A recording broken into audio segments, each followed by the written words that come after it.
S'agissant de l'ARCOM, auparavant, ça s'appelait le CSA. J'avais demandé, on a fait un nombre de fois incalculable de lettres.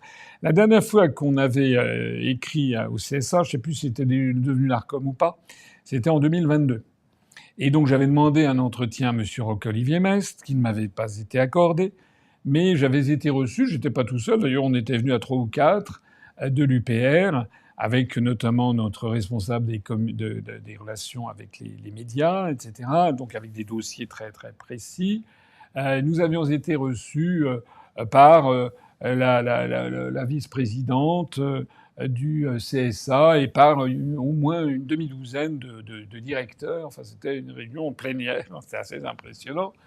Et on leur avait mis tout sur la table. On leur avait montré le nombre de vues sur Internet, le nombre de réunions publiques. Je dis ça parce que ça fait partie des critères officiels que le CSA a acté comme motivant, justifiant que l'on puisse être invité dans les médias. Il y a le résultat aux élections antérieures, paraît-il. Alors nous, on nous dit, vous faites des tout petits résultats. Bon, très bien. Mais enfin, quels étaient les résultats antérieurs de Zemmour avant qu'il ait 40% de temps de parole en 2022? Zéro, il s'était jamais présenté à quoi que ce soit. Donc le coût des résultats antérieurs n'était pas applicable à Zemmour. Pareil pour Macron. En 2002, entre 2015 et 2017, pendant 1 an et demi, il a eu tous les plateaux, il a eu 25% du temps de parole. Il s'était présenté à aucune élection, alors que nous, on en avait déjà notre actif. Alors on faisait pas des scores mirobolants. On faisait 0,4, 0,8, 1%, mais c'était toujours mieux que 0,0, qui était le score de M. Macron. Donc, tout ça pour dire qu'en fait, c'est du pur doigt mouillé, c'est simplement... On se moque de nous, on se moque des Français, en fait. Donc on nous a dit, l'ARCOM, la politique de l'ARCOM, c'est que elle intervient et que le temps de parole doit être dévolu à des formations politiques en fonction des résultats antérieurs, en fonction de leur capacité à animer les réseaux sociaux. L'UPR est quand même particulièrement bien placé, en fonction des réunions qu'ils font sur le terrain. Là aussi, j'aimerais que l'on me montre qui, à part moi, a fait autant de réunions publiques depuis 1 an. Je n'arrête pas. D'ailleurs, je l'ai déjà dit tout à l'heure, je serai au Puy demain soir, au Puy-en-Velay, enfin pas au Puy-en-Velay, mais juste à côté, et je serai à Bordeaux le vendredi, sur le lendemain. Et auparavant, la semaine dernière, vous le savez, j'ai été à Nice-Carrosse, j'ai été à Curbance dans les Hautes-Alpes, Alpes de Haute-Provence, j'ai été à Montpellier, j'ai été à Marignane, donc je n'arrête pas en fait. Et puis, qu'est-ce qu'il y a d'autre encore? Oui, c'est ça. Enfin, les résultats antérieurs, animer les réseaux sociaux et réunions publiques, voilà, en gros. Donc, alors, on avait fait ça, on avait présenté ça, on avait dit, c'était pareil pour la présidentielle, on avait 0. 0 heure, 0 minute, 0 seconde. Et alors, je me rappelle toujours que la vice-présidente du CSA avait eu ce... Enfin, c'est... J'avoue que j'avais quand même été assez scotché par le culot, puisqu'elle nous avait dit, on était à plusieurs, elle avait dit, mais écoutez, monsieur Asselineau, de toute façon, si vous avez les 500 parrainages, vous aurez droit au spot de 2 minutes 30 secondes officiel pour tous les candidats. Voilà. C'est vraiment se moquer du monde. Et à chaque fois, on nous fait le même coup, c'est-à-dire que nous, on doit prouver des tas de choses que les autres n'ont pas à prouver. C'est-à-dire que nous, eh bien, il faut qu'on ait déjà présenté nos parrainages. Mais enfin, je l'ai dit tout à l'heure, Montebourg, qui ne s'est jamais présenté à une seule élection présidentielle, il a droit à 5, 6, 7% du temps de parole, quand moi j'ai 0. Alors que moi j'ai fait la preuve que je pouvais être candidat, je l'ai été en 2017. Là, c'est pareil pour les européennes. Il faut attendre qu'on ait déposé la liste. Mais on ne demande pas la même chose aux autres listes. Donc ce sont en fait des moyens injustes, illégaux. On piétine tous les statuts divers et variés. Alors, je raconte cette histoire pour répondre à la question, parce que la décision de l'ARCOM avait en fait débouché sur le fait que circuler, il n'y a rien à voir, c'était normal que j'ai 0 heure, 0 minute et 0 seconde depuis des mois et des mois et des mois. Donc on avait fait un recours au Conseil d'État. Je comprends que c'est ce qui est suggéré par cet internaute. On s'est pourvu devant le Conseil d'État. Le problème, c'est que ce sont les mêmes. Hein. Voilà, c'était Madame Grandénon qui était la vice-présidente du CSA et qui venait du Conseil d'État. Donc tout ce petit monde se connaît.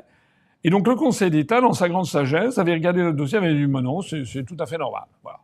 C'est-à-dire que bon, Voilà. Et là, aujourd'hui, donc, on a fait 1,2% des suffrages aux élections européennes de 2019. Je signale que M. Glucksmann, aux élections européennes de 2019, a fait 6%. Il a fait donc 5 fois plus que nous. 5 fois plus, c'est 5 fois plus. C'est mieux que nous. Je vais pas dire le contraire. Mais c'est pas 2 500 000 fois plus. C'est pas 2 500 fois plus. C'est 5 fois plus.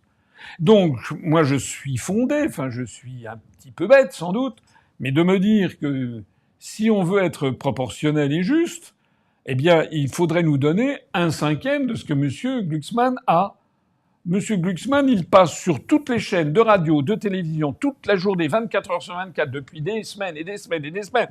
Je ne sais pas d'ailleurs combien d'heures ça représente, mais c'est certainement des dizaines et des dizaines et des dizaines d'heures de couverture médiatique. Et en plus, accompagné des commentaires toujours louangeurs. Il réveille la gauche. Il y a une forte dynamique en sa faveur, ce qui est absolument faux, mais c'est complètement inventé par les médias. Et vas-y que je te donne un sondage à 11, et un sondage à 12, et un sondage à 13. Et maintenant, est-ce qu'il va dépasser la liste de Madame Ayer, etc., etc. Voilà.